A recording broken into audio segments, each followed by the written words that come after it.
நீங்க முருகன் இருக்கிறாரா இல்லையா அப்படின்னு ஒரு சோதனை வச்சீங்கன்னா, நீங்க வண்டியில போனாலும் சரி, பஸ்ல போனாலும் சரி, ஸ்கூட்டர்ல போனாலும் சரி, சைக்கிள்ல போனாலும் சரி, முருகா நீ இருக்கியா அப்படின்னு ஒரு கேள்வியை கேட்டுட்டு அடுத்த நிமிஷம் பாத்தீங்கன்னா எங்கேயாவது ஒரு வேல் ஸ்டிக்கர் உங்க கண்ணில் தென்படும். எங்கேயாவது ஒரு கார்ல யாம் இருக்க பயம் ஏன்னு ஒரு முருகர் ஸ்டிக்கர் உங்க கண்ணில் தென்படும். அப்படி தென்பட்டதா இல்லையான்னு இன்னைக்கு நீங்க பரிசோதனை செய்யலாம். வீட்டுக்கு போகும்போது நீங்க வீட்டுக்கு போகும்போது, முருகா நான் கோயிலுக்கு வந்தானே, இந்த சுவாமி சொன்னாரே நீ இருக்கியா இல்லையா அப்படின்னு பாத்தீங்கன்னா உங்க முன்னாடி ஒரு வேல் ஸ்டிக்கர், வேலும் மயிலும் இல்லைன்னா எங்கேயாவது ஒரு பேக்கரியில ஒரு கடையில சண்முகன் பேக்கரி, சண்முகன் மளிகை கடைன்னு முருகனுடைய காட்சி கிடைக்கும். இது இல்லைன்னு மறுக்கவே முடியாது. முருகன் இல்லாத இடமே கிடையாது.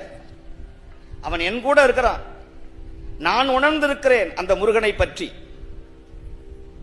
அந்த முருகனுடைய கருணை நிறைய அன்பர்கள் கனவில்